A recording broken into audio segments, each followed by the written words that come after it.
본문은 레위 지파인 고핫, 게르손, 무라리 가문이 48개의 성읍을 유산으로 분배받는 이야기입니다. 고핫 가문은 아론 대제사장의 자손과 그 외의 자손으로 나뉘어서 유산을 분배받는데요. 이 본문의 이야기에서 하나님은 어떤 분이신지 우리는 또 살펴볼 수 있고 되새길 수가 있는데, 첫째는 여호와는 택하신 사명자들을 먼저 배려하시는 하나님이시다라는 것을 되새길 수가 있습니다. 레위의 아들들의 출생 순서를 보면 게르손, 고핫, 무라리입니다.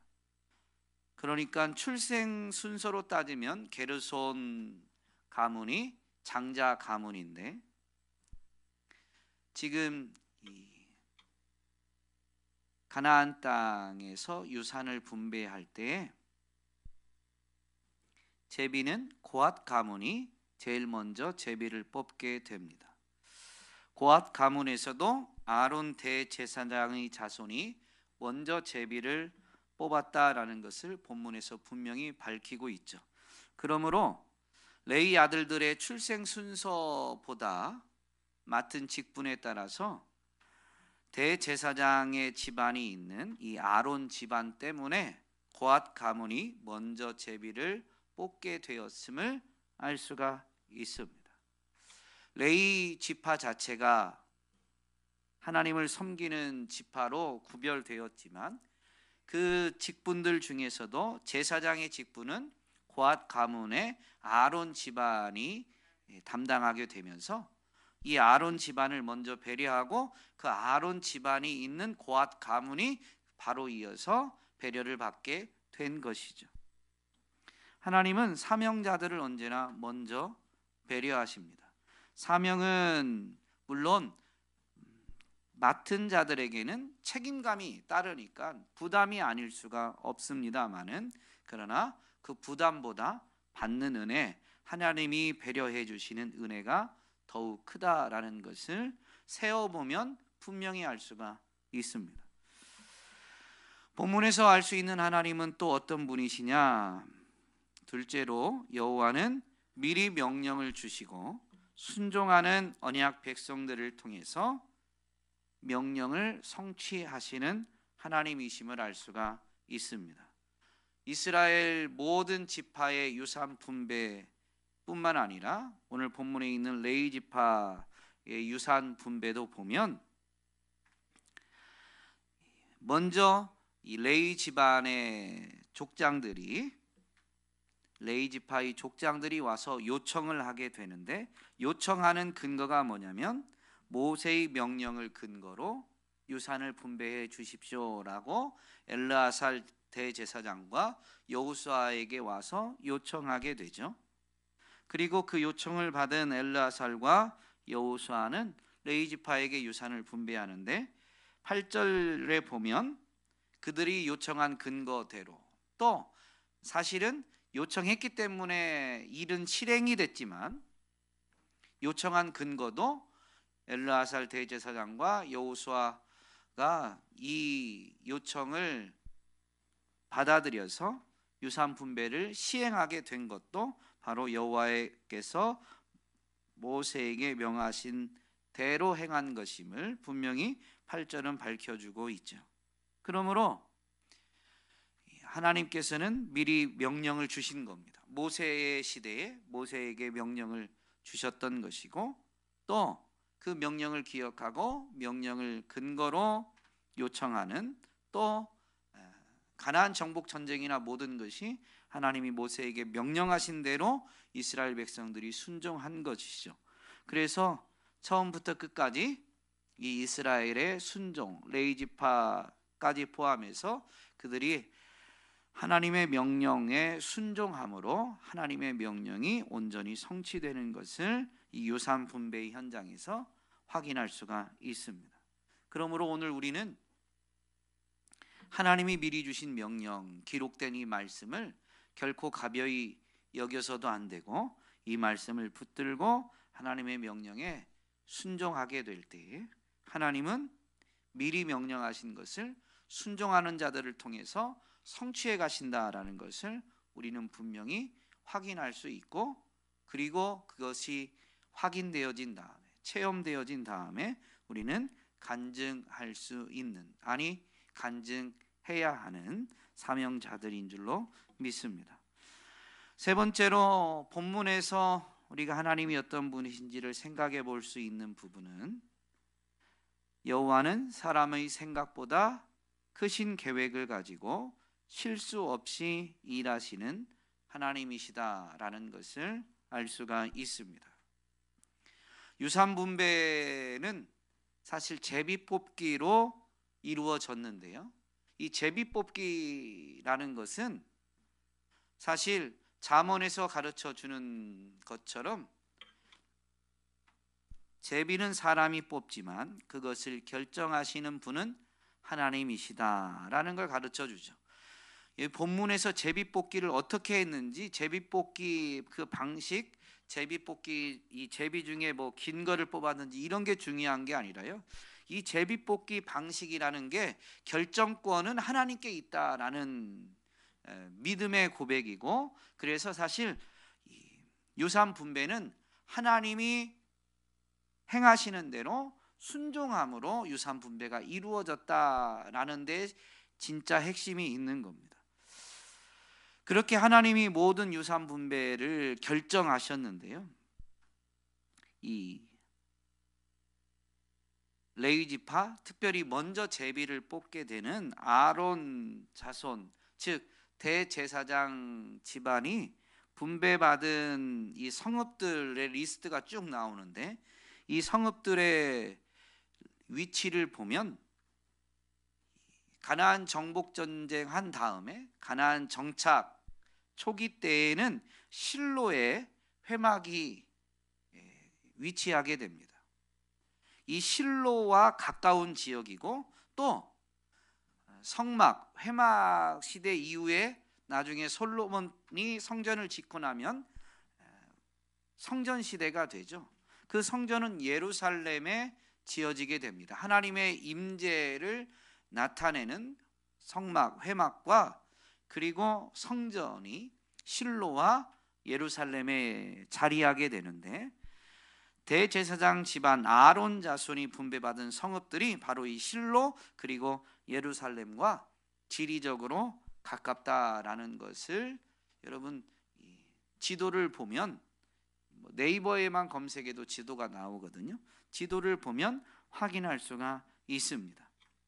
이는 제사장들이 성소에서 섬기는 직무를 수행하는 데 있어서 매우 유리한 겁니다.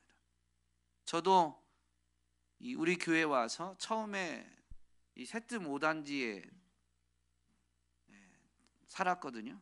그러다가 2년 지나서 이제 첫마을로 이사를 하게 됐는데, 첫마을만 돼도 물론 걸어서도 한 30분이면 충분히 갈 수 있는 거리이긴 하지만 세트 5단지에 비하면 조금 거리가 됩니다. 그래서 세트 5단지에 있을 때는 가족들이 언제든지 저랑 상관없이 걸어서 왔다 갔다 할 수 있으니까 제가 성전에 조금 더 오래 머물고 조금 더 일찍 나오는데 불편함이 좀 없었는데, 아이들 막내가 이제는 그래도 제법 컸지만 조금 어리고, 또 일기에 따라서 걸어오는 게 좀 여의치 않을 때, 주일 아침이나 이런 때도 여의치 않을 때에는 결국은 차로 이제 와야 되니까 저만 혼자 먼저 빠져나올 수가 없고, 이런 것들이 사역자 입장에서 보니까 조금은 불편함이 생깁니다. 그러니까 성전에서 섬기는 일을 하는 사람들은 성전이 가까울수록 가정을 돌보고 자기의 직무를 감당하는 데는 확실히 유리한 게 맞습니다. 아마 성도님들도 마찬가지일 겁니다. 지금까지 자라오면서 신앙 중심으로 사시는 분들을 보면 결국은 성전 주변으로 모여들게 되어 있더라고요. 그리고 성전이 가까우면 신앙을 조금 더 다잡는데 유리한 게 사실입니다. 어쨌든 유산 분배를 하는 데 있어서 하나님의 배려하심과 또 제비뽑기를 통해서 결정하시지만 진짜 결정권자는 하나님이셨죠. 그래서 하나님은 이 성전 시대까지 다 바라보시면서 이 일들을 세밀하게 이루신 분이시다. 그러니 지금은 왜 어느 지파, 어느 가문, 어느 집안이 왜 저 성읍을 차지하는가? 뭐 여러 가지 생각이 사람마다 들 수도 있겠지만 역사를 확장해서 보면 하나님의 생각이 사람의 생각보다 훨씬 크시고 하나님의 그 계획은 실수나 실패가 없다라는 것을 분명히 확인할 수가 있죠. 사실 이 레위 지파의 유산이 48개의 성읍인데 이 48개의 성읍 또한 이스라엘 전역에 자리하게 됩니다. 다 이 실로와 그리고 예루살렘 주변으로만 배치한 건 아니에요. 왜냐하면 레위 지파는 이스라엘이 모세의 율법을 되새기고 그 율법에 순종하는 삶을 살도록 해야 되는 사명을 맡은 자들이기 때문에 각 지파에서 이 모세 율법을 강론해야 되니까, 가르쳐야 되니까 흩어지는 게 맞습니다. 그러므로 인해서 이스라엘이 거룩한 공동체, 거룩한 나라를 세워가는데 훨씬 유리하게 되죠. 하나님의 계획은 납득되지 않는 순간이 있을 수는 있지만 실수나 실패는 결코 없는 것입니다. 본문이 우리에게 주는 교훈도 있는데요. 본문이 우리에게 주는 교훈은 첫째는 평화와 안식은 하나님이 주신 땅에서 하나님의 약속에 순종할 때 온전히 확인되고 누려진다라는 것입니다. 땅의 분배, 이 레위 지파의 유산 분배까지가 마치고 나면 진정한 이 유산 분배, 땅의 분배가 끝이 난 것이죠. 21장이 그 끝인데요. 마지막 부분은 마지막 3절 43절부터 45절은 물론 짧게는 레위 지파 유산 분배에 대한 요약으로 볼 수도 있지만 이스라엘 모든 지파의 유산 분배에 대한 요약으로도 볼 수가 있습니다. 43절에 보니까 이와 같이 주님께서 이스라엘 백성의 조상에게 주시겠다고 맹세하신 모든 땅을 이스라엘 백성에게 주셨으므로, 그러니까 이제 전체 땅 분배에 대한 요약인 거죠. 그러면서 44절에 주님께서는 그들의 조상에게 맹세하신 대로 사방에 평화를 주셨다. 또한 주님께서는 그들의 모든 원수를 그들의 손에 넘기셨으므로 그들의 원수 가운데서 어느 누구도 그들에게 대항하지 못하였다. 하나님이 주신 땅에서 정말로 진정한 평화, 안식이 누려지게 된 것입니다. 그런데 이 땅의 분배까지가, 정복과 분배까지가 하나님의 말씀 명령에 대한 순종으로 이루어졌으니 하나님이 주신 땅에서 하나님의 약속, 하나님의 명령에 순종할 때에 진정한 평안, 안식이 누려지게 된다라는 것을 우리는 분명히 배울 수가 있고, 그러므로 우리는 정말로 삶의 안식과 평화를 원한다면 내 삶의 현장이 하나님이 약속한 땅인가 라는 부분을 되새겨 보아야 됩니다. 이건 거주지 자체를 말하는 건 아니고요, 약속의 말씀이 정말로 내가 순종함으로 말씀이 그대로 이루어지는 현장인가 라는 부분을 점검해야 되는 것이죠. 그럴 때 우리는 하나님이 주시는 약속의 땅에서 약속에 순종함으로 온전한 평화와 안식을 누리며 이것을 하나님이 가져다 주셨다라고 간증할 수 있게 되는 것입니다. 두 번째로 하나님이 어떤 분이신지 되새기면서 이 일이 땅의 분배가 이루어지는 일을 통해서 우리가 교훈을 얻게 되는 것이 있는데요. 모든 것이 하나님의 은혜인 줄 아는 사람은 하나님의 영광과 하나님의 뜻이 이루어지는 것을 위해서 자신에게 주어진 것을 아끼지 않고 즐거이 내어 드린다라는 것입니다. 사실 레위 지파에게 주어진 모든 성읍들이 각 지파가 분배받은 땅에서 성읍을 하나님 앞에 내어 드린 거고, 하나님은 그것을 제비를 통해서 레위 지파 각 집안 가문에게 나누어 주셨습니다. 무엇보다도 본문에서 강조하고 있는 것은 갈렙 이야기죠. 헤브론 지역은 갈렙이 이미 하나님의 약속을 믿고 쟁취하여서 차지한 지역입니다. 더군다나 헤브론은 성읍이 크고 견고하며 그 성 안에는 안악 자손들이 있어서 정복하기가 쉽지 않았던 그런 성읍이지만, 하나님을 의지했던, 하나님의 약속을 굳게 붙들었던 갈렙은 믿음으로 나아가서 그 성읍을 정복하고 차지했습니다. 그런데 하나님이 이제 도피성 제도를 주실 때 갈렙이 내어드렸다라는 표현은 없지만, 분명히 하나님은 갈취하시는 분이 아니거든요. 자발적인 헌신, 동의를, 순종을 통해서 일을 이루시는 분이니까 갈렙의 자발적인 헌신과 동의가 있었다라는 것이 함축되어져 있습니다. 사실 갈렙이 헤브론을 점령할 때 분명한 신앙 고백이 있죠. 주께서 나와 함께 하시면 내가 85세지만 이 성읍을 정복합니다 라고 믿음의 고백을 했습니다. 그리고 정말로 정복한 그는 주님이 함께 하셨기 때문에 정복했다라는 그 믿음대로 분명히 받아들였을 것입니다. 그러므로 주님이 함께 하셔서 차지한 성읍이니 주님이 필요로 하시면, 주님이 원하시면 기꺼이 내어 드릴 수 있었던 것이죠. 여러분, 내 힘으로 쟁취했다라고 하면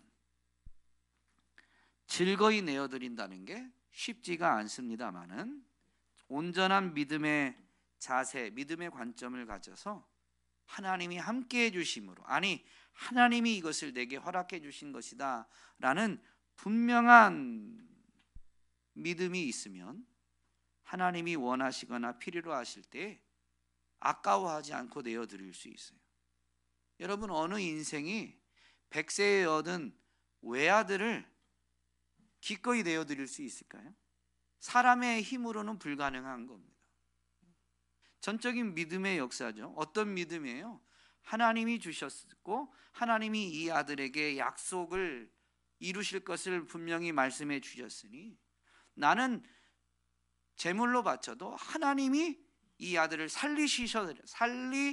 살리셔서라도 약속하신 것을 이루실 것이다. 하나님에 대한 믿음 때문에 100세에 얻은 외아들이어도 하나님이 말씀하시면, 하나님이 필요로 하시면, 하나님이 원하시면 아끼지 않고 내어 드릴 수 있는 겁니다. 아브라함이 아까워하지 않았다, 아끼지 않았다라는 부분을 분명히 알 수 있는 건 천사가 나타나서 급하게 만류하면서 선포하는 말씀에 분명히 드러나 있죠. 내가 내 아들, 내 독자라도 아끼지 아니하였으니 내가 이제야 하나님 경외하는 줄을 알았다 라고 분명히 선포합니다. 여러분, 모든 것이 하나님의 은혜입니다 라는 것은 말로는 쉽게 할 수 있지만 말이 믿음은 아닙니다. 믿음에서 말도 나오고 행동도 나오는데요, 말만 하는 것 가지고 믿음이다 라고 단정 지을 수는 없죠. 그런데 그 말이 진실된 말이고 정말로 믿음으로부터 나온 거라면 행동도 뒤따르게 되어 있습니다.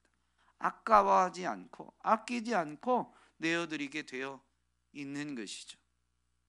오늘 우리는 모든 것이 하나님의 은혜임을 온전히 인정하고 믿음으로 살아가고 있는가 점검해 보아야 합니다.